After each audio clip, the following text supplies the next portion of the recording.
तो दोस्तों अगर मैं आपसे कहूँ कि पोस्ट ऑफिस में निवेश करके आप अपने निवेश के ऊपर 13.95% तक का रिटर्न प्राप्त कर सकते हैं तो क्या आप मानेंगे? आप सोचेंगे पोस्ट ऑफिस में कौन सी ऐसी स्कीम है जहाँ से हम ये रिटर्न हासिल कर सकते हैं अपने इन्वेस्टमेंट के ऊपर? बिल्कुल कर सकते हैं सर जी। आज के इस वीडियो में मैं आपके साथ शेयर करने वाला हूँ पोस्ट ऑफिस की एक ऐसी स्ट्रेटेजी जहाँ से आप 13.95% तक का रिटर्न प्राप्त कर सकते हैं, वो भी सरकारी गारंटी के साथ। तो इस स्ट्रेटेजी में हम लोग यूज़ करेंगे पोस्ट ऑफिस के 2 स्कीम।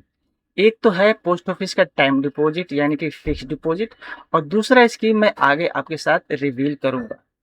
प्रॉपर कैलकुलेशन के साथ सारा कुछ समझाने वाला हूँ। दोस्तों अक्सर लोग सोचते हैं कि पैसा अगर सेफ रखते हुए एक अच्छा खासा रिटर्न प्राप्त करना है तो पोस्ट ऑफिस के किसी एक स्कीम में पैसा लगाकर छोड़ दो, बस अपना काम खत्म। रेगुलर एक इनकम आती रहेगी और साथ ही साथ सरकार की गारंटी के साथ पैसा अपना सेफ भी रहेगा। पर यहीं पे लोग अक्सर गलती कर देते हैं, क्योंकि देखिए जो भी स्कीमें हैं पोस्ट ऑफिस की, सारी स्कीमें सरकार की है और सारे स्कीमों में पैसा आपका बिल्कुल सेफ रहता है। तो दोस्तों चलिए स्क्रीन पर चलते हैं और देखते हैं कि पोस्ट ऑफिस का टाइम डिपॉजिट है क्या, उसमें इन्वेस्ट करके हमें कितना इंटरेस्ट मिलेगा और उस इंटरेस्ट को हम री इन्वेस्ट करके कैसे अपने रिटर्न को जो है 13.95% तक लेकर जा सकते हैं। वीडियो बहुत ही ज़्यादा इंपॉर्टेंट होने वाला है, लाइक शेयर करके चैनल को सब्सक्राइब कर लीजिए, ऐसे वीडियो आपके पास रेगुलर पहुंचती रहेगी। तो सबसे पहले जानते हैं कि टर्म डिपॉजिट होता क्या है पोस्ट ऑफिस में, जिसको हम लोग एफडी भी बोलते हैं। देखिए ये एक भारत सरकार की स्कीम है, भारत सरकार का हाथ है तो आपका पैसा बिल्कुल ही सेफ रहता है, आपका कैपिटल 100% यहाँ पे सेफ रहता है और उसके साथ आपको एक इंटरेस्ट मिलता रहता है पूरे 10 ईयर तक। ये स्कीम जो है बेसिकली जो रिटायरमेंट का प्लान बना रहे हैं उनके लिए, इमरजेंसी जो कॉर्पस बनाना चाहते हैं उनके लिए, चिल्ड्रेन जो कि फ्यूचर में एजुकेशन पर्पज के लिए अपना फंड क्रिएट करना चाहते हैं, या फिर ऐसे इन्वेस्टमेंट करने वाले लोग जो कि लॉन्ग टर्म में एक अपना अच्छा खासा कॉर्पस बनाना चाहते हैं, उनके लिए ये बेस्ट स्कीम होने वाली है। एलिजिबिलिटी की चलिए बात कर लेते हैं। फिक्स डिपॉजिट का टर्म डिपॉजिट में कोई भी इंडिविजुअल भारत सरकार का नागरिक होना चाहिए, वो खोल सकता है। इसमें सिंगल अकाउंट खोला जा सकता है और जॉइंट अकाउंट खोला जा सकता है। सिंगल अकाउंट एक एडल्ट खोल सकता है। जॉइंट अकाउंट में देखिए आप 3 मैक्सिमम जो एडल्ट है वो मिलकर खोल सकते हैं। इसमें 2 तरह के जॉइंट अकाउंट खोलते हैं।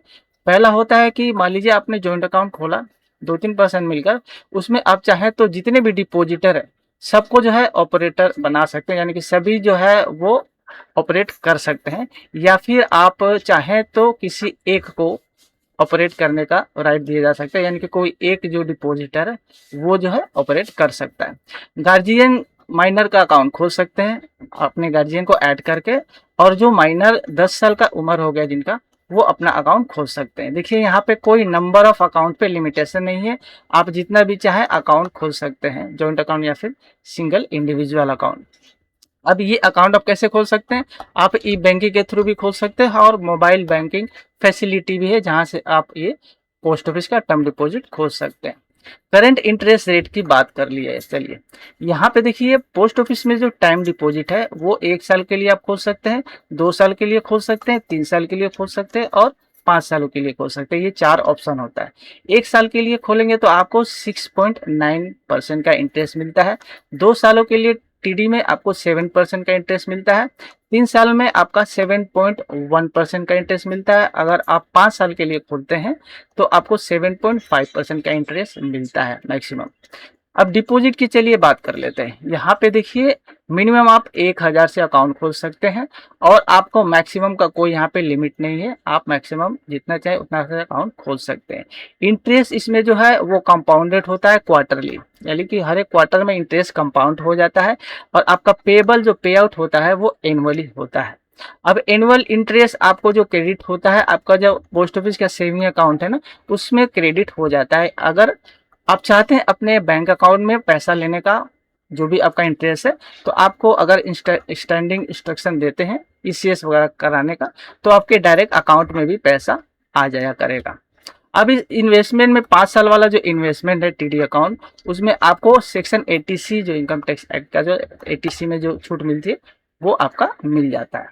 अब चलिए यहाँ पे सबसे एक इम्पोर्टेंट पॉइंट होता है टीडी में, वो होता है प्री मेच्योर क्लोजर को लेकर। ध्यान से ये चीज समझने वाली बात है कि क्या सीन है प्री मेच्योर। अगर आप पोस्ट ऑफिस में टीडी अकाउंट खोलते हैं तो प्री मेच्योर करवाने का क्या रूल्स है।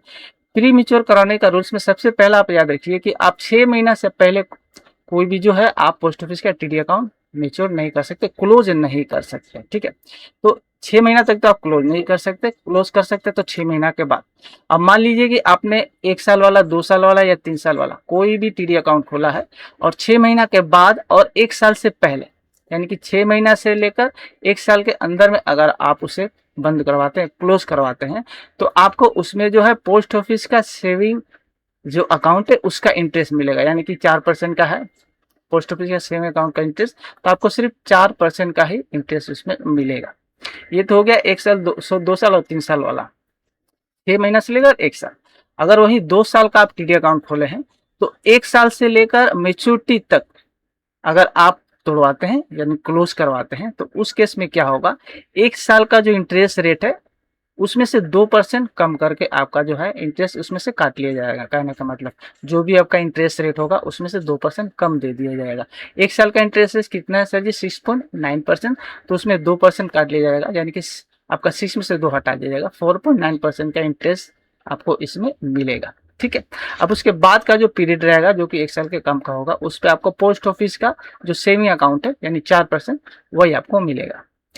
आगे चलिए, 3 सालों का अगर आप टीडी अकाउंट खोले हैं और 1 साल और मैच्योरिटी से पहले, 1 साल के बाद मैच्योरिटी से पहले अगर बंद करवाते हैं, उस केस में क्या होगा, 2 साल वाला इंटरेस्ट रेट जो है उसमें से 2% कर दिया जाएगा। 2 साल का इंटरेस्ट रेट क्या है 7%, उसमें से 2% माइनस कर दिया जाएगा, यानी 5% का इंटरेस्ट आपको मिलेगा, ठीक है। और बैलेंस जो बचेगा 1 साल से कम का जो पीरियड, उसको आपको वही सेविंग अकाउंट वाला इंटरेस्ट रेट एप्लीकेबल होगा। 5 साल का अगर टीडी अकाउंट आपने खोला है और आप उसमें देखिए बिफोर कंप्लीटिंग ऑफ 4 साल आप उसको क्लोज नहीं कर सकते, प्री मेच्योर नहीं कर सकते, परमिटेड नहीं है। अगर वही 4 साल के बाद, 4 साल मान ली आपने कंप्लीट कर लिया, अब 4 साल के बाद आप उसे बंद करवाते हैं, तो आपका सिर्फ पोस्ट ऑफिस सेविंग अकाउंट का जो इंटरेस्ट रेट है यानी कि 4% वही आपको मिलेगा, ठीक है। तो प्री मेच्योर का ये जो रूल है आप समझ गए होंगे। अब चलिए बात कर लेते हैं एक्सटेंशन के बारे में। टीडी अकाउंट में एक्सटेंशन का क्या रूल है। देखिए, एक्सटेंशन का ज़्यादा सवाल है तो आप इसे एक्सटेंशन टीडी अकाउंट को करवा सकते हैं। डिपॉजिट चाहे तो मैच्योरिटी से पहले एक्सटेंशन करवा सकता है। अब एक्सटेंशन करवाते समय क्या, अकाउंट जब खोलते हैं उसी समय आप चाहे तो रिक्वेस्ट दे सकते हैं कि मुझे एक्सटेंशन इसका करवाना है, आप इस तरह एक्सटेंशन करवा सकते हैं। इंटरेस्ट रेट जो एप्लीकेबल होगा एक्सटेंशन जो आप कराएंगे जब, तो जो आपका जो ओरिजिनल रेट ऑफ इंटरेस्ट रहेगा वही आपका एप्लीकेबल होगा। अब चलिए देख लेते हैं कि कैसे हम लोग 13.95% इंटरेस्ट जो है वो प्राप्त कर सकते हैं।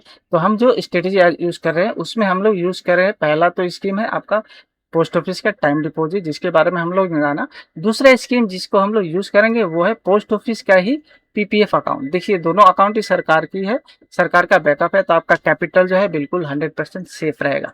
तो जो भी इंटरेस्ट हम आपके टीडी अकाउंट से मिल रहा है, टीडी अकाउंट में क्वार्टरली आपका कंपाउंड होता है इंटरेस्ट और ईयरली पे आउट होता है।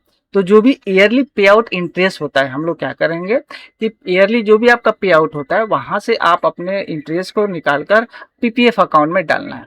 इन्वेस्टमेंट पोस्ट ऑफिस में हम लोग टोटल किए थे 15 लाख हम लोग लेकर चलते हैं। मान लीजिए 15 लाख अगर आप टीडी अकाउंट खोलते हैं तो 15 लाख का टीडी अकाउंट पे अभी जो है 7.5%, 5 सालों वाला हम लोग खोलते हैं तो 5 सालों वाले में 7.5% का रेट ऑफ इंटरेस्ट है। तो 15 लाख पे हमारा जो एनुअल इंटरेस्ट मिलेगा वो होगा 1,15,704 रुपये, ठीक है। तो 7.5% का इंटरेस्ट रेट के हिसाब से हमें ये एनुअली मिला। तो 5 सालों में कितना मिल गया, 5,78,500 के आसपास, ठीक है। ये इंटरेस्ट हमें मिल गया। अब हम लोग क्या करेंगे, ये जो इंटरेस्ट हमको मिल रहा है एनुअली, इसको हम लोग यहाँ से निकाल कर हम लोग इसको री इन्वेस्ट करेंगे पीपीएफ अकाउंट में। पीपीएफ अकाउंट में री इन्वेस्ट करेंगे, ये एवरी ईयर हम लोग करेंगे। देखिए, इनिशियली फर्स्ट ईयर तो आपको पैसा पॉकेट से लगाना पड़ेगा, उसके बाद आप क्या करेंगे, हर ईयरली पैसा वहां से अपना विड्रॉ करके आप पीपीएफ अकाउंट में लगा देंगे। 5 साल जैसे हुआ, 5 साल आपका टीडी अकाउंट कंप्लीट हुआ तो आपका ये 15 लाख मिल जाएगा। आपका जो 5 साल का जो आपने 1,15,700 रुपया करके इन्वेस्ट किया अपने पीएफ में, फिर आप उसको एक्सटेंशन कर दिया 5 साल के लिए टीडी अकाउंट को, तो फिर अगला एक्सटेंशन में आपको फिर मंथली तो आपका जो क्वार्टरली इंटरेस्ट कंपाउंड होगा, ईयरली आपको जो इंटरेस्ट मिलेगा, फिर ये वाला अमाउंट आप उसको कंटिन्यू इस तरह करके 15 सालों तक आपको अपने जो इंटरेस्ट वहाँ से मिल रहा है 1,15,000 करके, वो आप अपने पीपीएफ अकाउंट में डालेंगे। अब हम लोग क्या करेंगे, टोटल जो टीडी से इंटरेस्ट हमें मिला 15 साल तक, क्योंकि हम लोग 15 साल ऐसे कंटिन्यू करेंगे। 15 साल में जो अपना टीडी अकाउंट से इंटरेस्ट मिलेगा 17,35,500 के आसपास होगा। ठीक है, 17,35,500 साल। अब जो टोटल अमाउंट हम लोग पीएफ में लगाएंगे, यानी कि यही वाला अमाउंट हम पीएफ में लगा रहे हैं, क्योंकि हर ईयर में हमें जो ये मिल रहा है 17 लाख करके, टोटल जो नेट हुआ 1,15,000 करके, यानी कि 1,15,700 रुपया 15 सालों तक हम लोग पीएफ में लगाएंगे। तो हमें पीएफ में इन्वेस्टमेंट टोटल कितना हो गया, सेम अमाउंट 17,35,500 के आसपास। अब 15 साल के बाद पीपीएफ से हमें टोटल इंटरेस्ट कितना मिला 15 सालों के बाद, तो भैया 14,02,500 के आसपास हमें पीपीएफ से इंटरेस्ट मिला। ठीक है, तो यहाँ पे दो चीज हमें मिल गया भैया। 15 साल के बाद हम लोग देखेंगे तो क्या सीन है, 15 साल के बाद आपका जो है टीडी अकाउंट से टोटल हमें जो मिला इंटरेस्ट 17,35,000, और आपका 15 साल में पीपीएफ से जो हमें इंटरेस्ट मिला 14,02,500 का। तो हमारा टोटल कंबाइंड इंटरेस्ट कितना हो गया, दोनों को जोड़ देंगे हम लोग तो हो जाएगा 31,38,000 के आसपास हमें जो है टोटल कंबाइंड इंटरेस्ट हो गया हमारा। तो हमारे टोटल कंबाइंड इंटरेस्ट ये हो गया। हमने इन्वेस्टमेंट किया था 15 लाख, अगर इसमें हम लोग सिंपल इंटरेस्ट कैलकुलेट करें तो हमारा जो है 13.95% तक का आपका ये सिंपल इंटरेस्ट बोलेंगे हम लोग, ये आपको गेन कर सकते हैं। तो दोस्तों वीडियो अगर अच्छी लगी तो एक लाइक जरूर करिएगा और शेयर करिए अपने दोस्तों के साथ, और चैनल के साथ बने रहिए। चैनल को सब्सक्राइब करके बेल आइकन कॉल पर सेट कर लीजिए ताकि ऐसी वीडियो आपके पास रेगुलर मिलती रहे। चलिए मिलते हैं नेक्स्ट वीडियो में, तब तक के लिए थैंक्स फॉर वॉचिंग।